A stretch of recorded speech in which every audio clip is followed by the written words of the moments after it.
क्या होगा जब कोई व्यक्ति रात में अपने घर के लिए निकले जिसकी फैमिली घर पर उसका इंतजार कर रही हो। लेकिन क्या होगा जब वो व्यक्ति कभी भी अपने घर पहुंचे ही ना। क्या होगा जब उसका कोई भी सुराग ना मिले। ये केस एक ऐसे ही व्यक्ति के बारे में है जिसने अपनी जिंदगी के 22 साल गुमनामी में बिताए। मून बे सर्कल पाम बीच काउंटी की मनमोहक सुंदरता में बसा एक नकली स्थान है जो अपने मनमोहक परिदृश्यों, शांत जलमार्गों और अपने गर्मजोशी भरे मैत्रीपूर्ण माहौल के लिए जाना जाता है।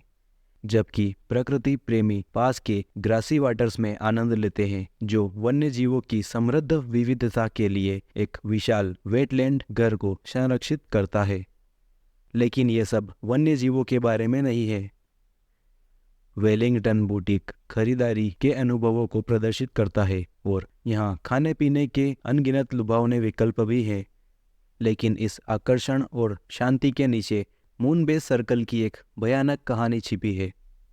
एक ऐसा रहस्य जो 20 साल से भी अधिक समय तक सुप्त पड़ा रहा, जब तक कि वो दिन नहीं आया जब एक नियमित गूगल मैप सर्च ने 2 दशक पुराने रहस्य को खोला, जिसमें एक कार का अनावरण हुआ।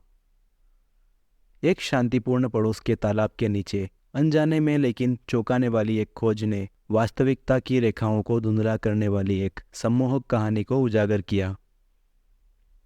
वेलकम टू मिस्ट्री कहानी, जहां हम दुनिया भर के रहस्यों को उजागर करते हैं और इतिहास की गहराई में जाकर सुलझे हुए और अनसुलझे दोनों तरह के अपराधों के पीछे छिपे सच को उजागर करते हैं और आपके लिए रोंगटे खड़े कर देने वाली ऐसी वास्तविक कहानियां लाते हैं जो आपके विचारों को झकझोर कर रख देती है।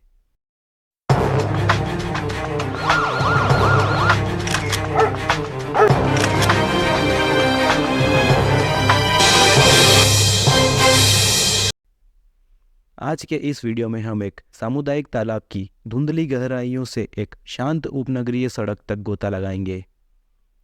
7 नवंबर 1997 की ठंडी शाम से उस चौंकाने वाले क्षण तक यात्रा करते हुए जब सत्य ने स्वयं को प्रकट किया।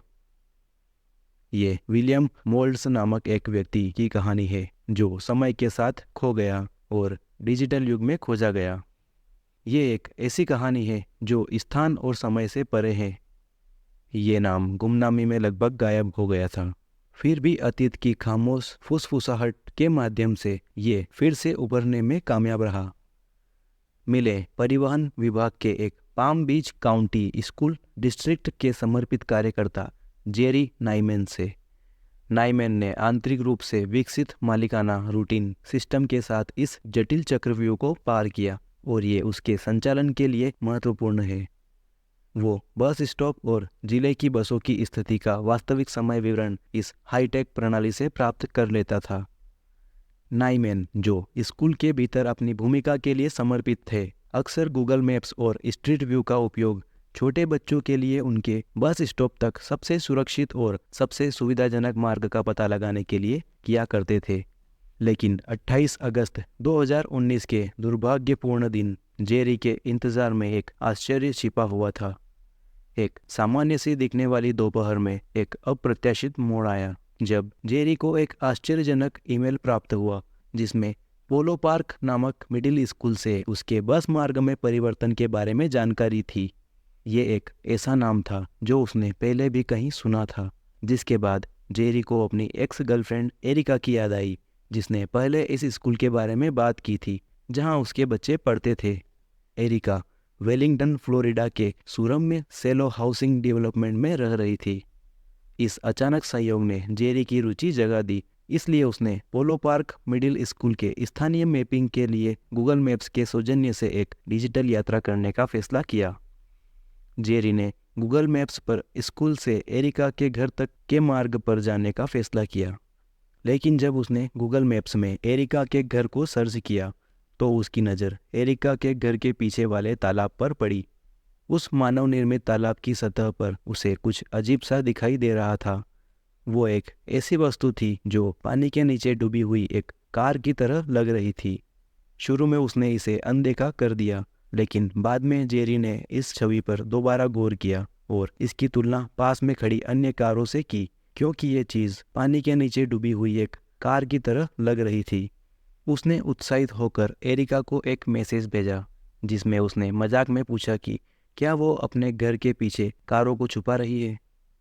कन्फ्यूजन में एरिका ने जेरी से अपने अजीब सवाल को समझाने के लिए कहा। जेरी ने उसे गूगल मैप्स से एक स्क्रीनशॉट भेजकर अपनी बात बताई। अपने घर के पास तालाब में डूबी हुई कार से परेशान होकर एरिका अपने घर के पीछे चली गई और अंडर वाटर कार को देखने के लिए पानी में झांकने की कोशिश करने लगी, लेकिन दुर्भाग्य से पानी इतना गंदा था कि उसे केवल पानी की हल्की लहरें ही दिखाई दे रही थी। जिसके बाद उसने दूसरा उपाय सोचा। उसने बेरी फेज नामक एक पड़ोसी के साथ मिलकर गूगल अर्थ की इस तस्वीर को देखा। एक बड़ा सवाल ये था कि क्या वास्तव में पानी के नीचे कोई कार हो सकती है। अचानक इस आश्वस्त जवाब के साथ शांति टूटी जब उन्हें मैप में एक कार गंदे पानी के नीचे दिखी। जैसा कि भाग्य ने चाहा था, यह वाहन उसके अपने ही घर के ठीक पीछे स्थित था, जहां उसने पानी के मुखौटे के नीचे छिपी हुई सच्चाई से बेखबर अनगिनत घंटे बिताए थे। बेरी फेज ने इस बारे में ड्रोन उड़ाने वाले एक व्यक्ति से बात करी, जिसके बाद ड्रोन की मदद से पानी के ऊपर से देखा। क्योंकि ड्रोन अपने सबूतों को कैप्चर करने के लिए उड़ान भर रहा था, इसलिए सच्चाई अब छिप नहीं सकती थी। उन्होंने ड्रोन की मदद से देखा कि एक सफ़ेद कार न जाने कब से एक काले रहस्य की तरह पानी के अंदर थी, जो खोजे जाने की प्रतीक्षा कर रही थी। जिज्ञासा ने उसे एक बार फिर पानी के किनारे खींचने का प्रयास किया। उसकी निगाहें पानी के अंदर उस स्थान पर टिक गई जहां वो रहस्यमय कार थी। हालांकि उसे उस शांत दृश्य के अलावा और कुछ नहीं मिला जिसे वो 14 महीने से जानता था, जब से वो उस घर के दायरे में रहता था। फेज की कल्पना जो शुरू में खोजी गई थी, वो छोड़े गए अवशेषों से अधिक कुछ नहीं लग रही थी।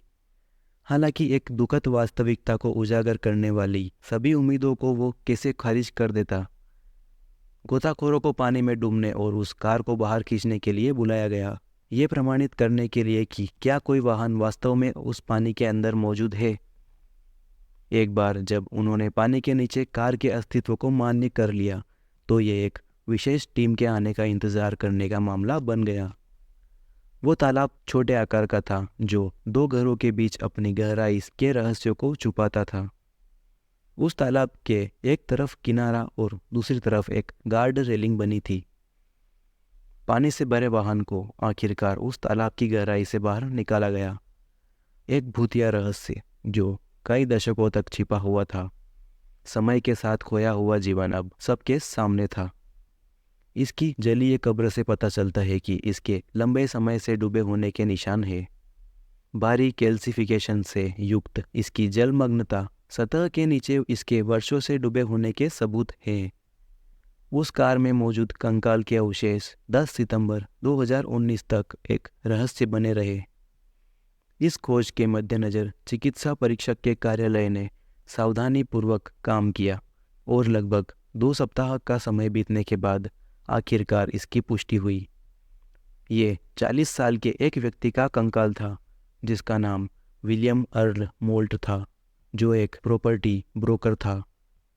वो एक ऐसा व्यक्ति था जो शायद ही कभी शराब पीता था। उसकी लंबाई 6 फुट थी। उसका वजन लगभग 225 पाउंड था। उसके बाल भूरे रंग के थे और उसकी आंखें भी भूरी थी। उस कार की खोज अगस्त के अंत में एक स्थानीय स्कूल के सदस्य द्वारा की गई, जो बस मार्गों को मैप करने के लिए गूगल अर्थ का उपयोग करता था। पुलिस ने अत्यधिक कैल्सिफाइड वाहन को तालाब से निकाला और अंदर विलियम मोल्ट के कंकाल के अवशेष पाए। उस 40 वर्षीय व्यक्ति के कपड़े और निजी सामान अभी भी बरकरार थे। जिस रात वो गायब हुआ, उसने भूरे रंग की पैंट, धारीदार सफ़ेद शर्ट, एक टाई, एक काली बेल्ट और पॉलिश किए हुए जूते पहने थे। उसके हाथ में एक पुरुषों की घड़ी बंधी थी, जिसके ऊपर एक सोने का बैंड बंधा हुआ था। मोल्ट ने उस रात क्लबिंग के लिए अकेले बाहर जाने का फैसला किया था। उसने फ्लोरिडा के लेंटाना क्लब में समय बिताया, जहां वो ज़्यादातर अकेले ही रहा, क्योंकि वो ज़्यादा मिलनसार व्यक्ति नहीं था। रात 9:30 बजे विलियम मोल्ट ने अपनी गर्लफ्रेंड को ये बताने के लिए फ़ोन किया था कि वो जल्द ही अपने घर पहुंच जाएगा। उसे उस रात अपनी 1994 मॉडल की सफ़ेद सैटर्न SL कार को अकेले चलाते हुए क्लब से बाहर निकलते देखा गया था, लेकिन वो कभी घर नहीं पहुंचा और अगले 22 वर्षों में मोल्ट का वापस नहीं लौटना एक भयावह पहेली बन गई। विलियम मोल्ट नाम का ये व्यक्ति, जिसका शांत अस्तित्व गुमनामी में चला गया था। विलियम मोल्ट की कहानी ने रहस्य के इतिहास में अपना उचित स्थान ले लिया, जो उसे नवंबर 1997 की उस भयावह रात तक ले गया। कैसे उसकी कार समय बीतने के बावजूद ट्रैंक्विल तालाब के नीचे छिपी रही। ये वो जगह है जहां अतीत वर्तमान के साथ जुड़ता है। डिजिटल क्षेत्र मानव अस्तित्व के रहस्यों से मिलता है, जिससे हमें आश्चर्य होता है कि पानी के अंदर और क्या छिपा हुआ है, जो एक जिज्ञासु आंख की प्रतीक्षा में है। पुलिस विभाग ने कहा कि विलियम के अवशेष 28 अगस्त को पाए गए, जब एक पूर्व निवासी ने तालाब में कार देखी। उस पूर्व निवासी ने एक वर्तमान निवासी को बताया, जिसने साइट के ऊपर एक ड्रोन उड़ाया, और जब उसने पुष्टि की कि वाहन वहां है, तो उसने तुरंत पुलिस अधिकारियों को फ़ोन किया। ये सब एक हादसा था या एक जानबूझकर की गई हत्या?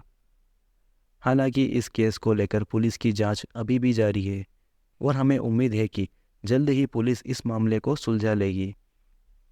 इस केस पर आपके क्या विचार हैं? क्या इस केस में कोई और कारक भी अपनी भूमिका निभा रहा है? हमें कमेंट में अपने विचार बताएं, और अगर आपको ये वीडियो पसंद आया हो तो कृपया वीडियो को लाइक करें और हमारे चैनल को सब्सक्राइब करें। हम आपसे जल्द ही अगले वीडियो में मिलेंगे। धन्यवाद।